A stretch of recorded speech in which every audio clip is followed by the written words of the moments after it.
앞에서 여러분들께서는 이번 프로젝트의 기본적인 내용을 학습하셨습니다. 그러면 우리 프로젝트에서 여러분 스스로가 마이너스 습관과 부정적인 습관, 혹은 그것이 여러분들의 지금의 0점이라면 선생님이 말했던 것처럼 여러분들의 0점은 다시 설정되어야 할 것입니다. 왜냐하면 여러분들이 지금 갖고 있는 부정습관이 여러분들의 0점이라면 우리가 말하는 학생이라는 것, 여러분들의 지금 신분이 학생인데 학생으로서 공부를 하기 싫다, 어렵다라고 하는 것이 여러분들의 부정습관이 너무 오랫동안 지속되었다라는 이유인 거죠. 그래서 여기서 말씀드리는 필수 습관을 몇 가지만 중요한 내용만 말씀드릴까 합니다. 첫 번째로 휴식과 관련된 필수 습관입니다. 여러분들이 각성된 활동, 여러분들이 수학, 과학, 영어, 국어와 같은 공부랑 관련된 내용도 여러분들에게는 각성된 활동입니다. 마찬가지로 게임을 하거나 영화, 드라마를 보는 것도 여러분들의 각성된 활동이고, 우리의 두뇌가 너무나 뜨겁게 각성되어 있으면 그 이후에 무조건 휴식을 취해야 됩니다. 그런 것을 통해서 여러분들이 각성된 활동으로 해서 만약에 50분 동안 공부를 했었으면은 학교에서도 10분 정도 쉬는 것처럼, 그래야지 여러분들이 그 다음 목적을 향해 계획이나 판단력에 선택권을 가질 수 있다라는 거죠. 그리고 여기서 말하는 휴식이란 것은 진정한 의미에서 휴식입니다. 여러분들이 대부분 휴식한답시고 TV를 보거나 게임을 하거나 뭐 그런 경우가 있는데, 여기서 말씀드리는 각성된 활동을 한 후에 혹은 앞뒤입니다. 앞뒤에 여러분들에게 새로운 뭔가를 또 찾는 것, 게임이나 SNS를 하는 것은 절대로 휴식이 아니라는 거죠. 휴식이란 것은 다음에서 나중에 긍정심리학에서 다시 언급을 하겠지만, 휴식이란 것은 여러분들의 내면을 들여다보거나 호흡을 가다듬거나 스트레칭을 하거나 마사지를 하거나 이러한 정적인 활동을 휴식이라고 합니다. 그리고 여러분들이 일상에서 자신만의 다양한 휴식 습관을 만들어야 시간과 공간의 제약을 받지 않고 많은 휴식 습관을 갖고 있어야 늘 여러분들의 일상에 0점을 유지할 수 있다는 거죠. 그리고 수면 기상입니다. 수면 기상 같은 경우에는 여러분들 대체적으로 일어나는 시간을 알람으로 맞추는데, 사실 수면 기상의 핵심은 여러분들이 자는 시간을 고정적으로 맞추는 겁니다. 그래서 팁을 드리자면은 여러분들이 자는 시간을 알람을 맞춰서 11시 반이 알람 시간으로 맞춰져 있으면 11시 반에 울리잖아요. 그럼 그때 잘 준비를 하는 겁니다. 그래서 여러분들의 바이오리듬이나 항상성이 제대로 유지돼야 여러분들의 학습에 대한 기억력, 컨디션, 아니면 여러분들의 기타 등등 많은 부분에서 도움을 받을 수 있는 거고, 여러분들이 이렇게 안정되어 있는 환경에 있어야만 여러분들이 원하는 시간에 여러분들이 하고 싶어 하는 것들을 충분히 할 수 있다는 거죠. 그리고 부득이한 경우가 아니라면 절대로 2번 연속 어기면 안 됩니다. 그러면은 그 어긴 수면 패턴으로 인해서 새로운 습관이 만들어지기 때문에, 특히 방학을 앞둔 학생들은 수면 습관을 최대한 지키려고 노력을 해야 되겠죠. 그리고 이것은 프로젝트에서 했었던 내용이었기 때문에 여러분들이 뭐 다 가져가실 필요는 없고, 핵심적으로는 우리가 일과를 시작할 때 여러분들이 자기 정체성에 대해서 나는 이런 사람이 될 거야 라는 것을 아침에 일어나서 아니면은 하루를 뭔가 시작하려고 할 때 여러분들이 소리내서 아니면 상상하면서 여러분들이 마치 그거를 이룬 사람처럼 떠올리는 이런 트레이닝, 이미지 트레이닝이 상당히 중요합니다. 그럼 여러분 스스로가 자기에게 긍정적인 분위기를 풍길 수가 있고, 내가 꼭 이룰 수 있다라는 자신감을 가지면 확실히 더 성공 경험을 높일 수가 있는 거죠. 그리고 일과가 마감될 시에는 여러분들이 오늘 하루에 대한 보상, 나는 이런 부분에서 잘했어 라는 부분에 보상에 대한, 아니면 여러분 주변에 대해서 감사하는 마음, 이런 칭찬하는 것들을 통해서 여러분들이 오늘 하루에 대해서 마무리를 하면 좋겠습니다.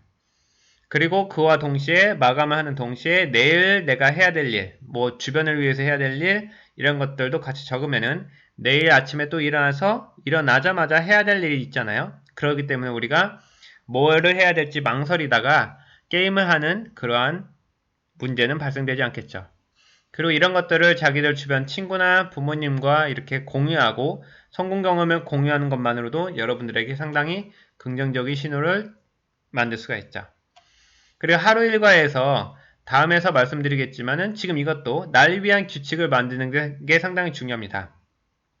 앞에서 말씀드렸듯이 규칙이라는 것은 여러분들이 가족 내에서 학교에서의 규칙이었지 사실은 어떤 한 개인이 학생이 자신을 위해서 나는 이렇게 해야 하면 이런 상황에 있으면 꼭 게임을 하는 것 같으니까 그때 휴대폰을 꺼놓을래 뭐 무음으로 해놓을래 휴대폰은 보이지 않는 쪽으로 치울래 이러한 자기만의 습관과 규칙을 만들고 있지 않을 것 같습니다.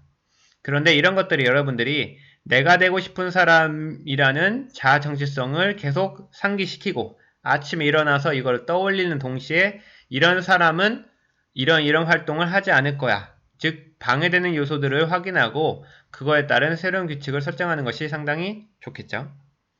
그리고 선생님과 소통을 하기 위해서 여러분들이 자기 전에 선생님 저 이런 거를 했어요. 선생님 저 이런 상태예요.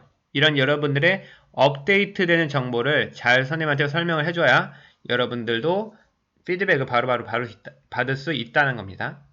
그리고 미디어 습관 같은 경우에는 내가 어느 정도 각성되는지 게임은 몇 판 하면 그런 건지 아니면 의지력이 떨어지는지 그래서 일상에 집중하기 어려운지를 확인하는 게 가장 중요한 거고요. 그리고 미디어를 여러분들이 만약에 굳이 하시고 싶을 때는 중요한 거는 이렇게 하면 좋습니다. 여러분들이 해야 할 일을 하고서 그 다음에 그 보상으로 미디어를 한다. 근데 그 중간에는 앞에서 말씀드렸듯이 휴식은 꼭 취한다. 그리고 절대로 하지 말아야 될 것 중에 하나가 여러분들이 공부하는 동안에는 휴대폰이든 다른 SNS든 친구들과의 소통은 절대로 하면 안 됩니다. 그걸 우리가 말하는 멀티태스킹이라고 하는데 멀티태스킹을 할 시 여러분들이 학습에 대한 정확도, 완성도, 기억력 이런 모든 부분 그리고 성취감에 대한 여러분들이 지금 하고 있는 공부에서 노력하고 과정하고 집중하고 그 안에서 얻는 성취감에 대한 보상을 우리가 SNS나 게임에 빼앗기게 되거든요. 그렇기 때문에 절대로 공부를 할 때와 하지 않을 때를 분리하시는 게 중요합니다.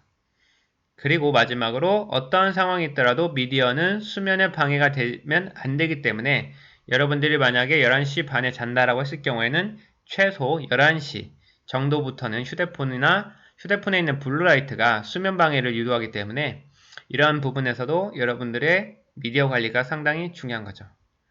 그리고 지식과 정보랑 관련돼서는 여러분들이 요 근래에 정보화 시대이기 때문에 너무 불필요하고 자극적이고 부정적인 정보를 많이 얻는 경향이 있습니다.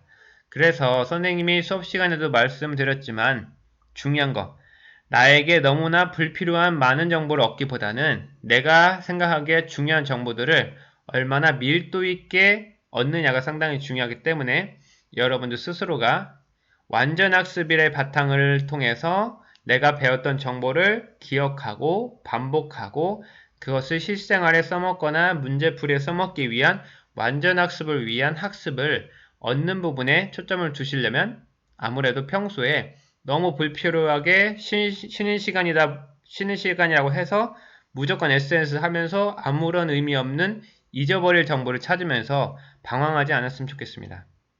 그리고 선생님이 평소에 전달하는 공지사항을 잘 확인해서 꼭 여러분의 것으로 만들길 바라고요. 그리고 여러분의 흥미 취미에 대해서 신경 쓰면 좋겠고 여러분들의 자아적인 부분도 신경 쓰시면 좋겠고요. 학습과 관련된 완전 학습 그리고 부모님과나 아니면 타인과의 관계 이런 것도 상당히 중요한 부분이겠죠. 그리고 식사는 최소한 여러분들이 15분, 20분 꼭꼭 씹어 먹기를 바라고요. 이렇게 해가지고 필수 습관의 모음이었습니다.